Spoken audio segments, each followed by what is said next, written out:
A little later than normal, but as always promised, let's break down Arizona Wildcats football. A loss in the 95th Territorial Cup game to the rival Arizona State Sun Devils, 38-15. Joined as always by Glenn Howell, U of A football class of 1985. And Glenn, you know, this game started pretty well when you look at those first two plays, and the first play in particular, which we saw quite a lot of in this game. And I liked what Will Plummer did with the quick play action reads in this game. Quick play action, one read throws. Thought he was really good at those in moving the change.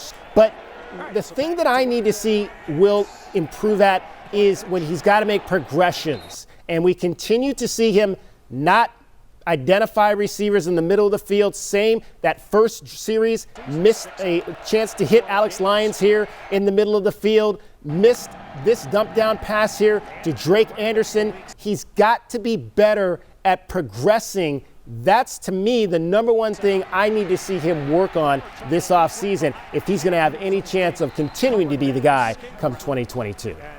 Well, the progression has to start with offensive line if you can get some protection. So those guys got to get a lot better. I think that was our weak point of our offense.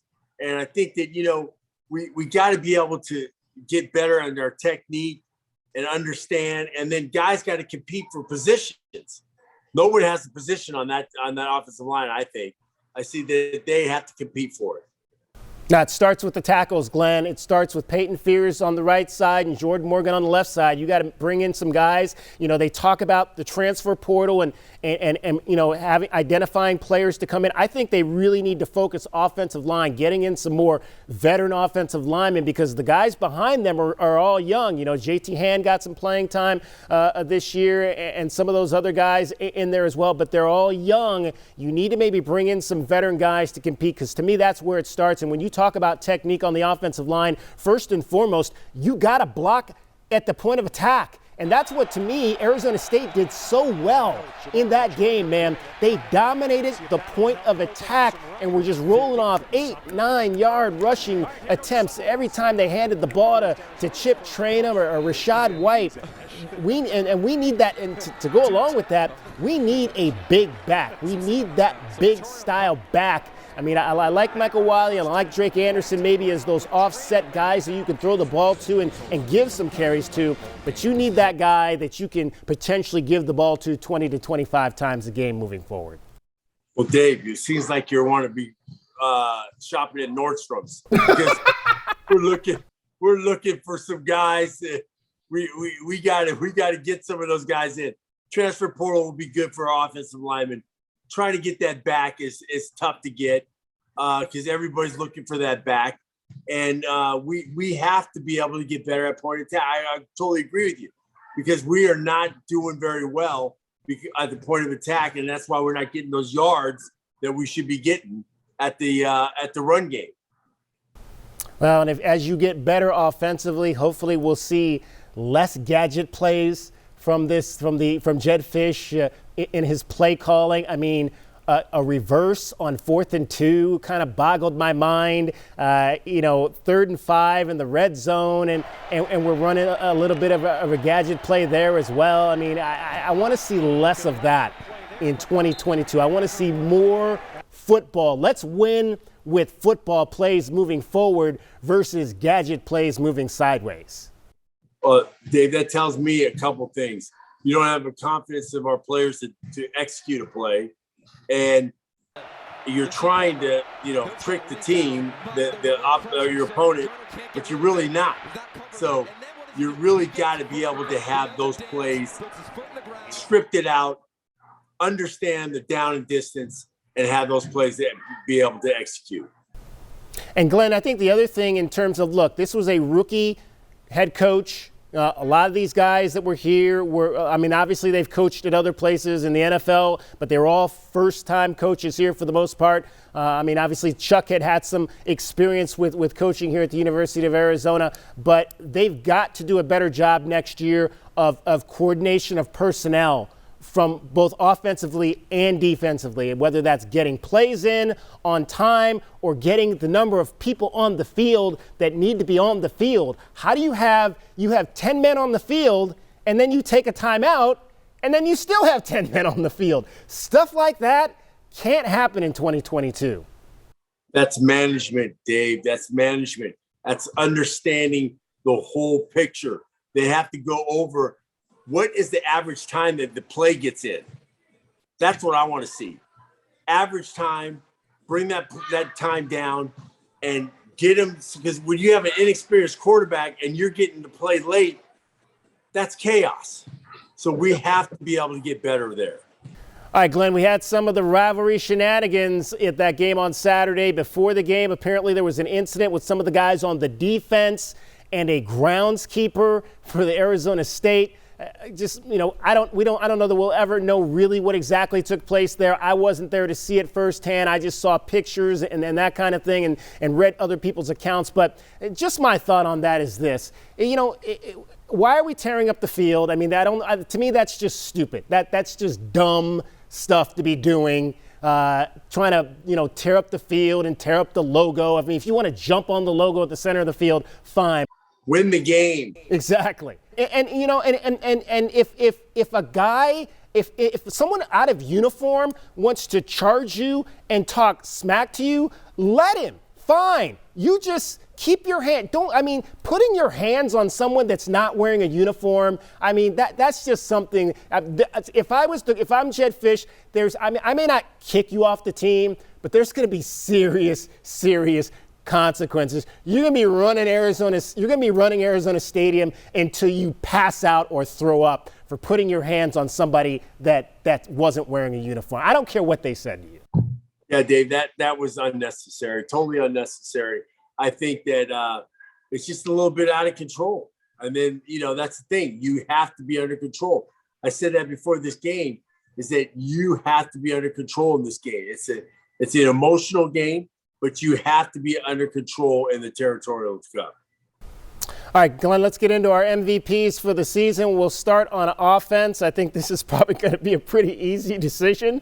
For me, it was Stanley Berryhill, 83 catches, 744 yards. I believe I heard it was the second most catches by a U of A wide receiver in history, 102 touches all told. Only had one touchdown, but clearly no one was better on offense than the kid out of Mountain View High School. Yeah, I agree. Stanley just did. The only thing I can ask of Stanley to do better is getting to the line of the game. That's the thing. He has to work on that. Other than that, he was great. I think he had a fantastic year. In terms of the defense, for me, this was a little bit harder. I'm going to give you all the guys that came down to for me. It came down to Trevin Mason, Keon Bars, Mo Diallo up front, Jackson Turner, along with cornerback Christian Roland Wallace, who was my defensive MVP last season. At the end of the day, though, I had to go with Trevin Mason. I just thought he was the most consistent defensive player in every single game throughout the year. And I just thought it was interesting. It's always hard when you're talking about interior linemen because they don't really get a chance to make a ton of plays. But in this defense that we saw from Don Brown, it was really those interior guys like Mason and Bars who were able to really stack up the numbers in terms of plays for losses on the season. Yeah, I thought those guys did a great job. But Christian Wallace, I think he did a great job. He just played solid defense all day. And you just really didn't hear about him a lot. I mean, he really shut down. And then just think of this. We didn't have very many deep balls thrown against us. No. Not at all. I said, and that's why I say that I give him my MVP. Well, I wouldn't disagree with you on that. I mean, you talk about he was silent. That's because nobody wanted to pick on Christian Roland Wallace. That's 2 straight seasons in a row that teams really have not tried to go after him. And so another outstanding job. Be interesting to see if Christian decides to come back. All right, special teams, before we wrap it up out of here. Several guys here as well. Could have given it to Stanley Berryhill. Talked about how he might be the best gunner I've ever seen here at the U of A. Nazir Bambata had a couple of blocked punts this season. I can't remember too many times the same guy blocked multiple punts in a season. Tyler Loop not missing a field goal the entire year. I'm excited to see what happens with him moving forward, making all 12 of his kicks. Now it'll be the question. The only question will be, can he add the range to start kicking past 40 yards, as most of those were under 40 yards this season. But my special teams MVP was Kyle Ostendorp, the punter, who really helped this team all season long control field positions at the best to do it in the Pac-12. Dave, you're stealing all my guys. Kyle did a great job. He was punching excellent, just getting it downfield and being able to change the trajectory of the offenses. I mean, we were switching, field position and everything. He did a great job. I think he was solid, and I think he's my MVP on his special teams. All right, Glenn, any final thoughts before we wrap up our 10th anniversary season of Wildcat Breakdown? We can only go up now, Dave. We can only go up. We got a new defensive coordinator. Got to get him in there. I liked it that he has the Poly connection. Get some Samoan, some Polynesian guys in there. That'd be great. We got to get that pipeline going again. And I just think that we have a lot of work to do. Yeah, well, if you were a betting man, and there certainly would not have thought that this team would only win one game this year. The Vegas line was over under 2. I thought it would be 4. It ended up being the under, so I think a lot of people lost money on that. Obviously, a very disappointing season for this program for the 3rd straight year, but I think there are some things to build on, and now is the time, as Jed Fish said, now is when it really starts to get ugly, because we were just getting to know you last year, shortly after this time period. Now we know you. Now it's time to work and get to the business of trying to get this program back on its feet. Glenn, as always, I appreciate you. We've been doing this since 2010 overall, 2011 on TV, 11 seasons of trying to make this happen and give our insight to the people. I always appreciate your time and what you've brought to this program. And Dave, I appreciate you too, man. You give me the opportunity. This is so much fun doing it with you. You're such a professional. You set me up so good, and I just really appreciate you. All right, Glenn Howell, he is the tight end. Well, we'll get into that, because that was before we leave. I'll just put that out there. That was another major disappointment this year, was the fact that Jed Fish said that they were going to throw the ball to the tight end, and they didn't really do it. So next time we get together, Glenn, we'll talk a little bit more about that and whether or not they've got the tight ends to run those types of things, or if it's once again the case that the quarterbacks have to be able to see the tight ends. And to me, down the stretch, I mean, Jed said a bunch of times this season in his press conference, we had a chance to hit the tight end. We had a chance to hit the tight end. I think he might have said that 2 or 3 times, and they didn't do it. And in the last 2 games alone, there were several plays that I identified where, and again, this goes back to what I said at the top about Will Plummer, he just did not see the tight end in the middle of the field, and that is sometimes incumbent upon the quarterback to be able to do that and able to get those players involved in this offense. Absolutely. All right. That's going to wrap it up for season number 11. The 2021 campaign ends at 1-11. For Glenn Howell, I am David Kelly. Stay with us here at News 4 Tucson KVOA for continuing coverage of Arizona Wildcats football. Bear down.